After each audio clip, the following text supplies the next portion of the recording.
जी sir, अस्सलाम वालेकुम। जी, कबीर साहब का इंतकाल हो गया सर, इसके बारे में सर आप क्या कहेंगे? सबसे पहले तो इन्ना लिल्लाहि व इन्ना इलैहि राजिऊन। आज कवि साहब की तदफीन जो है वो हमने एक वीडियो की सूरत में देखी। अदनान से, उनके बेटे से मेरी बात भी हुई और मेरी ख्वाहिश थी कि मेरा नाम लेके भी उनकी कब्र में मिट्टी डाली जाए, क्योंकि वो हमारे लिए एक फादर फिगर से कम नहीं थे। मैं उनकी एक्टिंग स्किल्स के बारे में तो बात नहीं कर सकता, क्योंकि वो ये सूरज को चराग दिखाने के मुताबिक है कि कभी खान साहब की एक्टिंग स्किल्स पर कोई बात की जाए। जी बिल्कुल सही। मैं इतना जरूर कहना चाहता हूँ कि मेरी जिंदगी के चंद बेस्ट इंसानों में से वो एक है, या मैं ये कह सकता हूँ कि वो सबसे खूबसूरत इंसान थे जिनसे मैं मिला हूँ। अगर इंसानियत की कोई शक्ल होनी चाहिए, वो दिखता कैसे है, वो बोलता कैसे है, वो चलता कैसे है, वो लोगों से बात कैसे करता है, अगर आपने इंसानियत की कोई शक्ल दिखानी है तो उसके लिए मोस्ट फेवरेट चेहरा जो मेरी नज़र में है वो कबीर खान साहब का है।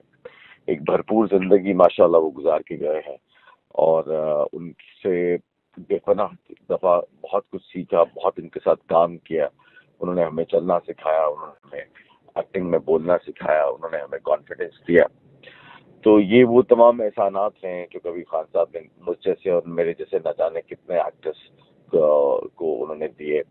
और मैंने सारी जिंदगी उनको देने वाला हाथ देखा। मैंने उनको एक तकलीफ जो उनके कर्ब उनके वो अक्सर बात किया करते थे, एक ऐसी एक्टर्स की फलाह के लिए वो काम करना चाहते थे। बेपनाह उन्होंने गवर्नमेंट लेवल पे भी बहुत कोशिश की। तो आज सब प्रेज कर रहे हैं उनको, सब उनकी तारीफें कर रहे हैं। अगर हमने कबीर खान साहब को एक ट्रिब्यूट पेश करना है तो मेरा ख्याल है उसका बेस्ट तरीका ये है कि जो वो चाहते थे उसके ऊपर काम किया जाए। वो एक्टर्स की फलाह के लिए बहुत काम करना चाहते थे, बहुत कुड़ते थे जब वो देखते थे कि उनका कोई कलीग जो है वो मुश्किल हालात में है। तो ये सब वो चीज़ें हैं जो कबीर साहब का असासा थी, हैं और रहेगी। और मैं बरमला ये कह सकता हूँ कि कभी एक ही था, एक ही रहेगा, ना उस जैसा कोई है, ना उस जैसा कोई आ सकता है। He is the one and only. जी काशिफ साहब, जी बिल्कुल सर, सही फरमा रहे हैं। भाई पर्दे पर तो अपनी मिसाल आप थे, वो पसे पर्दा सर वो कैसी शख्सियत है? क्योंकि हमें तो बस पर्दे पे सर नजर आया हमेशा कबीर साहब, उनकी एक्टिंग स्किल्स से हम लोग दीवाने हैं। तो पसे पर्दा वो कैसे थे, किस किस्म की शख्सियत है सर वो? देखिए, मैंने जितनी भी बात आपसे की है वो पसे पर्दा ही की है। मैंने तो कहा है कि पर्दे के ऊपर तो मैं उनकी एक्टिंग के बारे में क्या बताऊं। मैंने जितनी आपसे बात की है वो उनकी पर्सनालिटी के बारे में ही बात की है कि उनकी पर्सनालिटी कैसी थी। तो कबीर साहब पाकिस्तान का सबसे बड़ा नाम थे एक्टिंग की दुनिया में। और उनकी शख्सियत जो है वो आप देखें, 5 डेकेड, 50 साल से ज्यादा उन्होंने काम बिल्कुल किया। 52 ईयर्स, जी और सर। हर जनरेशन, आज की जनरेशन ने भी उनको कबूल किया। ये यूट्यूब की और सोशल मीडिया की जनरेशन ने भी कबीर खान साहब की को कबूल किया। और अभी हमारा आखिरी जो प्रोजेक्ट था, जो मैंने और कवि साहब ने इकट्ठे किया, इश्क जलेबी के नाम से जियो पे चला। जी जी बिल्कुल। और कवि साहब के साथ जो है, क्योंकि कराची में जब हम कवि साहब उसी गेस्ट हाउस में रहते थे जिस गेस्ट हाउस में मैं रहता हूँ, वो गेस्ट हाउस जो है वो कबीर खान साहब के नाम से ही मंसूब था। और इसलिए उनके साथ कुर्बत एक्टिंग के सेट के अलावा जो थी वो उस गेस्ट हाउस में भी थी। हम बहुत दफा इकट्ठे बैठे उठे। सो वो एक बहुत बड़े इंसान थे। और किसी ने बहुत खूब अच्छी बात ये की है कि अगर तब तक कोई बड़ा एक्टर नहीं हो सकता जब तो बड़ा इंसान ना हो। ये बात जो है वो कबीर खान साहब ही के लिए की गई थी और वो उन्हीं पर शूट करती है। जी सर, लास्ट क्वेश्चन है काशिफ साहब, आपने उनके साथ इतना काम किया कबीर साहब के साथ, सर कुछ सीखा आपने उनसे? मतलब आप तो खुद उस्ताद हैं जनाब, आप आजकल की मौजूदा जो यंग जनरेशन है, तो कोई स्किल्स ऐसे हैं जो आपने कबीर साहब से चोरी की हो, आपने कहा सर कबीर साहब मुझे भी काइंडली तरीका बताएं किस तरह इस किस्म की सिचुएशन में हैंडल कर सकते हैं? देखिए, एक चीज जो होती है ना, एक सीनियर एक्टर जो था कबीर साहब की एक खासियत ये थी कि जब भी उन्हें किसी का काम पसंद आता था तो वो उसको फोन करते थे। तो अगर आप एक जूनियर एक्टर हैं और आपको कबीर खान साहब आपका फोन आया और उन्होंने आपके किसी काम की तारीफ की है, तो ये वो जो कॉन्फिडेंस होता है ना, एक बड़ा एक्टर अपने जूनियर एक्टर को देता है, कि शाबाशी देता है, उसको कॉन्फिडेंस देता है। एक्टर के पास ये कॉन्फिडेंस तो होता है।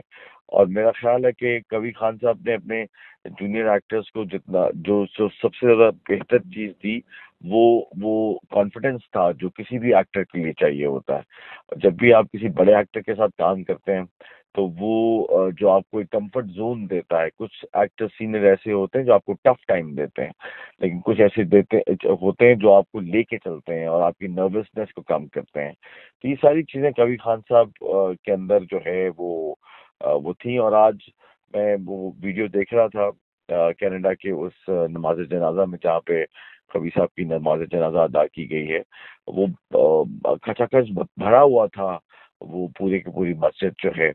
तो ये इस चीज की अक्कासी करता है कि वो दयार गैर में एक ऐसी सरजमीन में उनका इंतकाल हुआ और वहीं पे उनको दफन किया गया।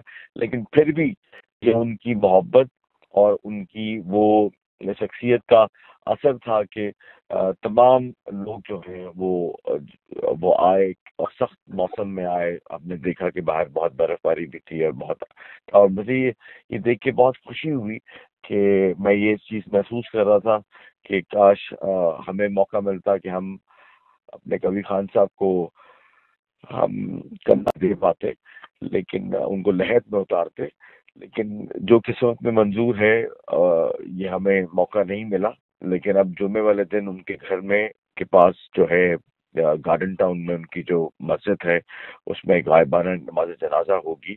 और आपकी चैनल की वसातत से मैं सबको कहना चाहता हूँ, जो जो कबीर खान से प्यार करता है, मोहब्बत करता है, उनका कदरदान है, वो उस नमाज जनाजा में जरूर शरीक हो और उनकी मकसद के लिए दुआ करे, हाथ उठाए। और अल्लाह के हजूर जो है वो एक नेक इंसान जो है, हम गवाही दे रहे हैं इस बात की कि हमने कबीर खान को हमेशा एक नेक नियति से भरपूर इंसान पाया है। सर आपकी लास्ट बात कब हुई थी, बस ये बता दें। लास्ट मुलाकात तो आपके ड्रामे सेट पे हुई है, बात कब हुई है सर लास्ट कबीर साहब से आपके, और क्या बात हुई है सर? अक्टूबर में कवि अंकल जो है वो पाकिस्तान से कनाडा गए हैं इस अक्टूबर में। तो पहले हम कराची में जो है वो उसी गेस्ट हाउस में मिले थे। और आते जाते जो थे उनका ये स्टाइल होता था कि जब भी मैं आया हूँ तो मैंने पूछा है कि कवि अंकल हैं या नहीं है। तो कवि अंकल का कमरा जो है उस गेस्ट हाउस के ऊपर वाले फ्लोर में होता था, फर्स्ट फ्लोर में। और मेरा कमरा जो है वो उस गेस्ट हाउस के नीचे वाले फ्लोर में था। तो कवि अंकल का ये था कि जब भी वो गुजरते थे, अगर वो पूछते थे कि काशिफ है कमरे में, तो अगर वो कहते थे है, तो वो बस मेरा दरवाजा खोल लेते थे। और वहीं पे कुछ जो उनके साथ नोक झोंक हमारी होती रहती है। वो एज में तो मुझसे काफी बड़े थे, लेकिन दोस्ती में वो हम बराबर ही थे। और बहुत डिस्कशंस हैं उनके साथ, बड़ा वक्त उनके साथ गुजरा। और क्या क्या याद करें, बस जाना सपने हैं। लेकिन इस मुझे खुशी है कि आज हर तरफ कहीं भी आप बात कर लें, कि क्या कोई सियासी आदमी हो, क्या कोई खिलाड़ी हो, क्या कोई शोबिस का हो, सभी उनकी तारीफ कर रहे हैं कि वो एक नहायत ही नफीस इंसान थे। सर अगर एक जुमले में आपने कबीर साहब को एक्सप्लेन करना, तो बस एक जुमला बस आखिरी कह दें, आप किस तरह एक जुमले में आप उनको डेडिकेट करेंगे, या कोई लाइन उनको डेडिकेट कर दें आखिर में? वो हमारे कवि थे बस। बहुत शुक्रिया सर, काशिफ साहब बहुत शुक्रिया आपका, बहुत शुक्रिया, बहुत थैंक यू सर। हाफिज।